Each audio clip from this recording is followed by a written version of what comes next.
Hello എല്ലാവർക്കും നമസ്കാരം. എൻ്റെ ക്യൂർ ആൻഡ് കെയർ എന്നുള്ള ചാനലിലേക്ക് സ്വാഗതം. ഇന്ന് ഞാനിവിടെ പറയാൻ പോകുന്നത് ത്രിദോഷത്തിനെ കുറിച്ചിട്ടാണ്. വാതപിത്ത കഫശ്ചേതി ത്രയോദോഷ സമാസത എന്നാണ് ശാസ്ത്രത്തിൽ പറയുന്നത്.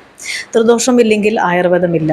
ഒരുവിധം എല്ലാവരും കേട്ടിട്ടുണ്ടാവും ഇത് വാദത്തിൻ്റെ പ്രോബ്ലമാണ്, ഇത് പിത്തത്തിൻ്റെയാണ്, കഫത്തിൻ്റെയാണെന്നൊക്കെ പറഞ്ഞിട്ട്. സോ നമുക്ക് എല്ലാവർക്കും രണ്ട് തരത്തിലുള്ള കോമ്പിനേഷൻ ആയിട്ടുള്ള ദോഷാസുണ്ട്, വാദപിത്തം അല്ലെങ്കിൽ പിത്തകഫം എക്സെട്ര.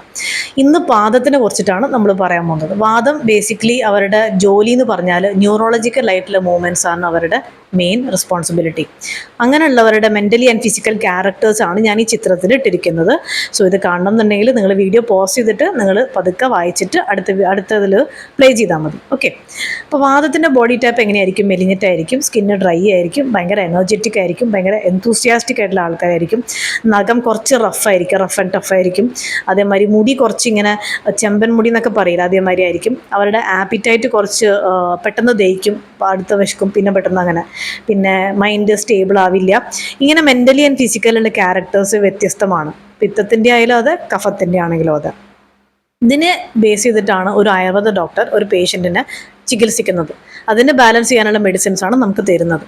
ഇനി അതിൻ്റെ ഇംബാലൻസ് ആവാനുള്ള കാരണം എന്ന് പറഞ്ഞാൽ വാദത്തിൻ്റെ ബാലൻസ് ആക്കാനുള്ള ഒരു പ്രത്യേക തരത്തിലുള്ള ഡയറ്റ് ഉണ്ട്. അത് തെറ്റുമ്പോഴാണ് ഇതൊക്കെ പ്രശ്നമാവുന്നത്. അപ്പോൾ എന്ത് സംഭവിക്കും? തലവേദന എടുക്കും, സ്കിന്ന് ഡ്രൈ ആവും, കോൺസ്റ്റിപ്പേഷൻ വരാം, എല്ലാ തരത്തിലും അത് എഫക്റ്റ് ചെയ്യും. കൂടുതൽ തണുപ്പ് പറ്റില്ല, ഒരു ബ്ലഡ് സർക്കുലേഷൻ ഉണ്ടാവില്ല. ഈ വാതരക്തമൊക്കെ ബേസിക്കായിട്ട് അത് തന്നെയാണ് ആക്ച്വലി, അതിൻ്റെ ഒരു ഭാഗമാണ്, അല്ലെങ്കിൽ ആർത്രൈറ്റിസ് ഒക്കെ അതിൻ്റെ ഒരു ഭാഗമാണ്. ഒരു ഡോക്ടർ നമുക്ക് ഫുഡ് പറഞ്ഞു തരുമ്പോൾ അതിനെ ബാലൻസ് ചെയ്യാനുള്ള ഭക്ഷണങ്ങളാണ് പറഞ്ഞു തരുന്നത്. ഓബ്വിയസ്ലി നമുക്ക് ചിലപ്പോൾ ഇഷ്ടപ്പെടില്ല. ഇപ്പോൾ ഇതിൽ കണ്ട മാതിരി മാംഗോ കഴിക്കണം, പഴം കഴിക്കണം, അല്ലെങ്കിൽ പക്ഷേ എല്ലാവർക്കും ഇതൊരു ജനറലാണ് കേട്ടോ, എല്ലാവരും ഇത് ഫോളോ ചെയ്യണം എന്നല്ല പറയണം. ബിക്കോസ് എല്ലാവർക്കും ഇപ്പോൾ ഓറഞ്ച് നമുക്ക് എല്ലാവർക്കും കഴിക്കാൻ പറ്റില്ല, അല്ലെങ്കിൽ പീച്ച് ഇവിടെ കഴിക്കാൻ പറ്റില്ല, അങ്ങനെയൊക്കെ ഉണ്ട്. അപ്പോൾ ഒരു ഡയറ്റ് ഉണ്ട് നമുക്ക് എല്ലാവർക്കും, അത് ഫോളോ ചെയ്ത് കഴിഞ്ഞാൽ, അതായത് ഇപ്പോൾ സപ്പോസ് ഒരാൾക്ക് വാദപിത്ത നേച്ചർ ആണെന്നുണ്ടെങ്കിൽ ആ ഒരു വാദത്തിനെയും പിത്തത്തിനെയും ബാലൻസ് ചെയ്യാനുള്ള ഡയറ്റ് ഒരുമിച്ചിട്ടാണ് ഒരു ആയുർവേദ ഡോക്ടർ നമുക്ക് പറഞ്ഞു തരുന്നത്.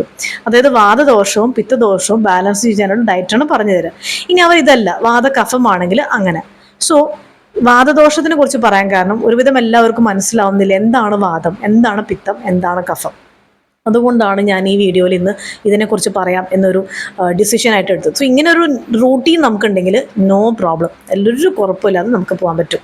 സോ എല്ലാവരും അവരവരുടെ ദൃദോഷങ്ങളൊക്കെ ബാലൻസ് ചെയ്യണം കേട്ടോ. ബൈ.